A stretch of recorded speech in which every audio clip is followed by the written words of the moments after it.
Bienvenidos de nuevo y gracias por acompañarnos a esta sección de entrevistas del programa Miradas. Soy Amparo Marroquín, soy directora de la Maestría en Gestión Estratégica de la Comunicación y este día me acompaña Javier Erro de la Universidad Pública de Navarra, un profesor muy querido que hace 20 años estuvo acá en el país y que ha regresado a compartir con nosotros su experticia. Entonces, bienvenido Javier, muchas gracias por acompañarnos y estar con nosotros hoy. Gracias por la invitación, estoy encantado de volver otra vez a este país y a la UCA. Usted ha venido, lo hemos invitado para que podamos reflexionar de tres ámbitos específicos y uno de ellos es la comunicación para el cambio social.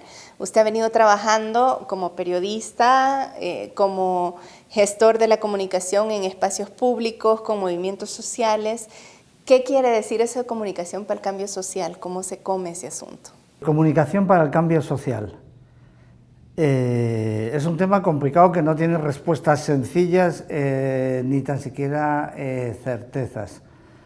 En principio, comunicación para el cambio o para la transformación social, eso también depende de los autores y de las experiencias, se entiende como un paso de intentar superar los límites de una comunicación vinculada a la categoría de desarrollo. ¿Cuál es el problema, digamos, por qué tenemos que superar la categoría del desarrollo? Si, bueno, por ejemplo, en El Salvador todavía hay mucha gente que dice tenemos que hacer un proyecto de desarrollo, tenemos que trabajar, trabajamos por el desarrollo del país, digamos, a todo el mundo le parece bien. ¿Cuál es el problema de pensar en el desarrollo? Bueno, son distintos problemas y también a niveles distintos. Vamos a ver, sobre todo en este caso en España, pensar desde la categoría del desarrollo supone desde algunas perspectivas limitarse a reproducir los excesos de una modernidad ya agotada. Y por eso se plantea, igual que desde América Latina o desde otros lugares, intentar ir más allá, salir para que esa comunicación ya no esté viciada desde sus inicios. Esto claro que plantea problemas, porque ¿qué significa salir del desarrollo y qué supondría además salir del desarrollo? Pues suponiendo también que la gente quiera hacerlo. Es un elemento confuso que tiene más que ver con la especulación académica seguramente que con la especulación práctica. Bueno, pero el otro día usted me decía, por ejemplo, que después de 20 años de no estar en El Salvador, usted miraba un El Salvador, por ejemplo, llenísimo de carros. ¿Ese es el desarrollo que queremos o sería el desarrollo del que usted nos plantea que tenemos que salir, por ejemplo? Sí, yo estoy asustado con la situación del tráfico en este país, pero no solo del tráfico, sino con lo que eso tiene que suponer a medio plazo en términos de aceleración de vida. Si es que solo puedes hacer una cosa en una mañana y te pasas en una trabazón de estas tanto rato, obviamente ahí hay unos límites grandes. Y no solo eso, sobre una cosa que seguramente ustedes ya el cuerpo se les está acostumbrando y no perciben, pero que uno que viene de fuera es inmediato, es el nivel de contaminación. Yo estoy permanentemente ahogado y que no puedo pronunciar aquí en este país, y presumo que ahora con la lluvia es bastante menor que en la época seca, ¿no? Hay un mal desarrollo. Y la cooperación, eso que se llama cooperación internacional para el desarrollo y lo que nosotros venimos trabajando, la comunicación desde ahí, tiene mucho que ver con reproducir un sistema cuyos problemas globales no sabemos cómo combatir. El típico es el clima climático. Eso es lo que permite con buen juicio replantearse y decir, ¿realmente tenemos que seguir reproduciendo este sistema o tenemos que buscar categorías nuevas que nos permitan pensar otro tipo de comunicación? Y ahí es donde nace, también de una manera compleja, la cuestión del cambio social, y donde también tenemos el problema teórico de que el cambio social, la categoría de cambio social, es tan moderna como la categoría de desarrollo y está ligado a un concepto de modernización muy vinculado al norte, ¿no? Bueno, como mínimo es un avance, sobre todo a la hora de pensar con mayor apertura. A la hora de las prácticas sociales, de los movimientos y de las organizaciones sociales, yo creo que desde el terreno, buena parte de estas cuestiones se encauzan por sí mismas. ¿Qué tendría que pensar, digamos, un estudiante de comunicación o una persona que no ha estudiado comunicación, pero que hace comunicación, digamos, en su ONG o dentro de su comunidad, que es un gestor dentro de su comunidad o desde su municipio o en la parroquia, por ejemplo? ¿Qué es lo que tendría que pensar si quiere plantearse otro tipo de modelo de desarrollo que no contamine? ¿Cómo tendría que ser entonces el proceso comunicativo? ¿En qué tendríamos que fijarnos? Pues hace no muchos años hubiera soltado aquí un rollo auténtico, muy académico y muy estructurado. A estas alturas de la vida, yo creo que lo que hay que fijarse es en dónde está, y si es una parroquia o es una organización social, si está en Soyapango, en Soyapango, y si está en no sé qué calle de Soyapango, en esa calle de Soyapango, y preguntarse qué tipo de relaciones sociales está generando esta manera de estar asociado aquí y esta comunicación. ¿Qué tipo de relaciones sociales? Si son más competitivas, si son menos competitivas, si son más abiertas, si son más cerradas, si se dedican a cuidar la diversidad o a evitarla. Al final, intentando sintetizar y intentando ser práctico, yo creo que la clave está en la relacionalidad, el tipo de relaciones que se generan desde una institución. Esto vale para cualquier institución, porque todos estamos envueltos en un sistema global hipercompetitivo y además acelerado. ¿Qué tipo de relaciones sociales genera una institución también universitaria? ¿Por qué no? ¿Son unas relaciones de solidaridad o son unas relaciones de competitividad? Y por lo tanto, ¿qué comunicación es la que permite acompañar eso hacia procesos de solidaridad lo más personalizados posibles, los más contextualizados posibles, los más abiertos posibles a tener la capacidad de recoger el conjunto mayor de experiencias frente a un modelo más o menos maquinal, de marketing de 1, 2, 3, 4 o 5 que te puede ofrecer recetas para salir del paso y que las técnicas son muy útiles en un momento concreto, pero que no resuelven los problemas de fondo que vamos permanentemente reproduciendo y agudizando hasta que se nos complejizan tanto que ya no sabemos por dónde entrarles, ¿no?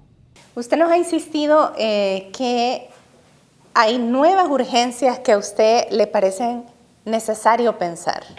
Y esas nuevas urgencias pasan por esta sociedad de la información que se transforma como una cibersociedad, podríamos llamarlo así, y en la manera como la información circula, cuando la información es realmente información o cuando es simplemente un rumor. Se habla mucho ahora de fake news o de noticias falsas.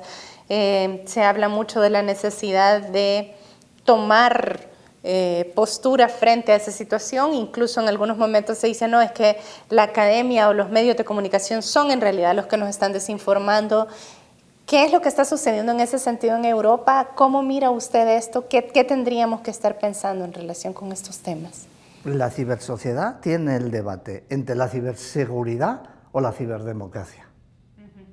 Y desgraciadamente Europa se está inclinando por la ciberseguridad. Dicho en términos más que se entienda mejor, este ecosistema comunicativo que tenemos nos ha sacudido totalmente y todavía no sabemos muy bien cómo pensarlo, ¿no?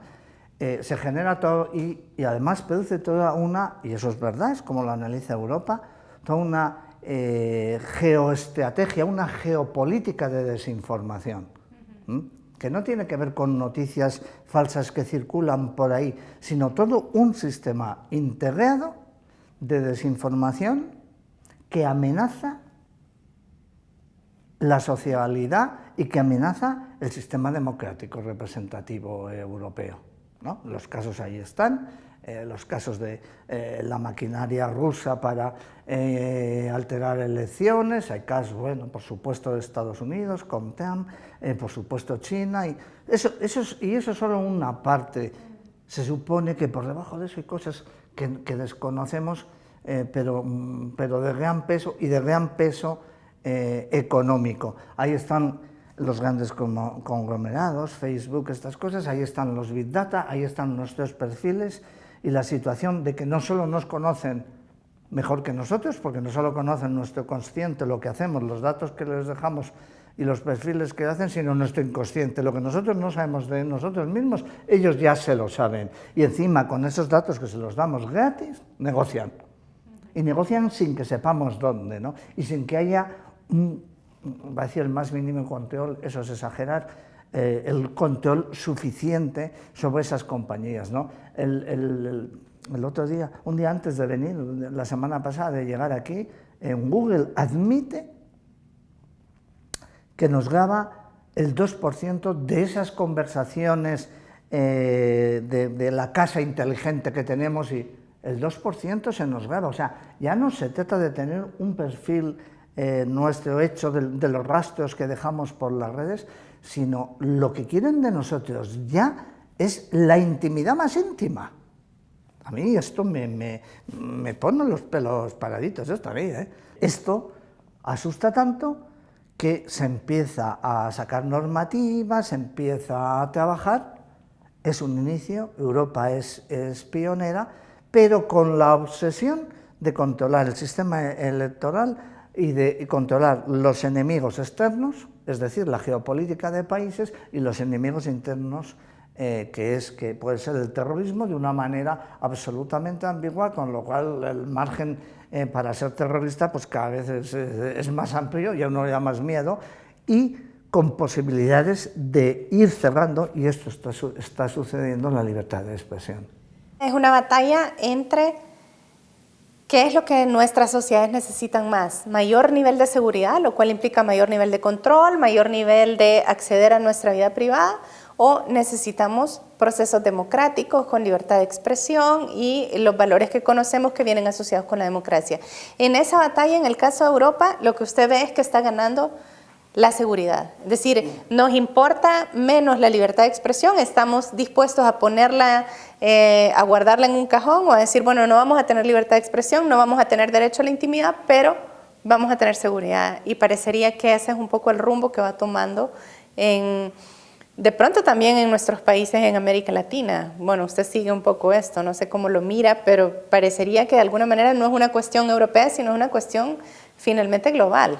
Sí, ha habido, no sé cuándo, no sé dónde ha estado el punto de inflexión, y se lo ha habido de una manera así muy que se pueda distinguir bien, pero en el último decenio hemos pasado de luchar por profundizar y radicalizar la democracia con los movimientos emergentes a todo lo contrario. El debate en estos momentos es más o menos democracia. Decíamos que la solución estaba en más democracia, ¿verdad?